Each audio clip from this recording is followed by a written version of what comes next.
Hello, I'm Robert Taylor, Senior Site Reliability Engineer at Adobe, here to talk about Azure Cache for Redis Enterprise tier with the Redis Bloom module and our use of it on my team at Adobe. The challenge we faced was taking an existing push message service that we currently operate and manage and improving it, specifically improving throughput 1,500%, reliably preventing duplicate push messages, making sure that deduplication is not a bottleneck, reducing our operational overhead, and keeping costs low. So with these requirements, we began our second generation of our push messaging service.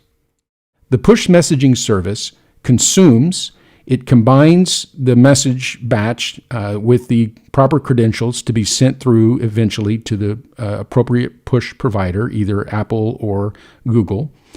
And in the middle, we have to take responsibility for deduplication.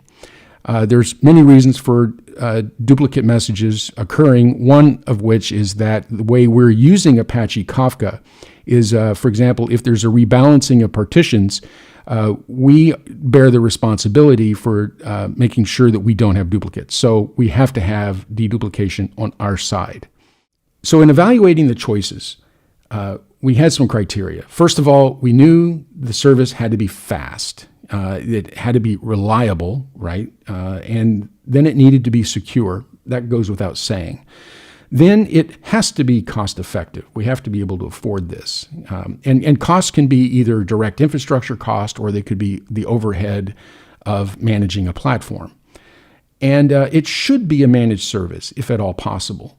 So as we began to filter through our choices, adding resilience ourselves, using some product off the shelf that we stood up and maintained, or a direct managed service, we came across last year a new option. And that was at RedisConf 2020.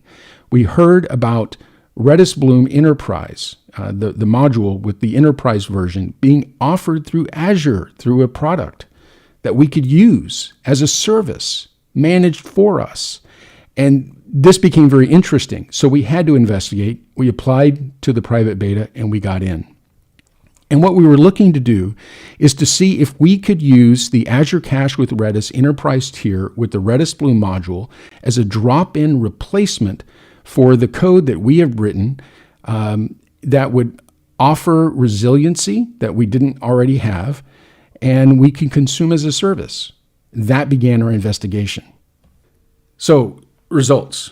Well, we see operationally, I can stand it up, and functionally, it should work. But the real question is on throughput. Is this going to be a bottleneck or not? So this is the next thing we had to test. And in testing whether a component to a workflow is a bottleneck, what I like to do is run the workflow with that component in question removed. So you bypass that component. In this case, we would bypass deduplication. So we set up a test. So we had 60 million messages pushed through to a test environment, standalone Kafka, standalone container cluster, and we see how fast we can consume and push. And in this case, we were able to push up to 150,000 requests per second. All right? This became our baseline with this configuration. Then we ran the test again, unfortunately with a little bit different data set, only about 50 million messages this time, but close enough. Ran the test again, and sure enough, with duplication enabled, that means using the Azure Cache for Redis Enterprise tier, we hit the 150,000 requests per second again. So on a rough basis, we could see that we did not have a bottleneck with the Redis Cache, and this was great. Okay, time for takeaways. The first one is, as a product engineering team, we like to focus on managed services that are provided by platform engineering teams. Let each team focus on its specialty. I think it works best that way, but that's my opinion.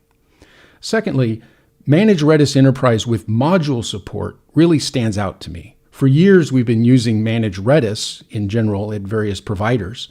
But the addition of module support with the other capabilities for high availability and some of the advanced clustering options are attractive. But the module support really stands out. This is the first time I've seen that offered, and it's great. And then lastly, it's managed by Azure. And if you're also a development engineer on at the enterprise, you may appreciate this. A new product from a new vendor oftentimes has to go through a lengthy procurement phase with vendor vetting and paperwork and delays. But if you already have a relationship, as we did with Azure, since this product is made available directly from Azure, we were able to bypass that delay time. And so while we're rapidly innovating in this product development, we weren't slowed down through the procurement phase because it was offered through Azure.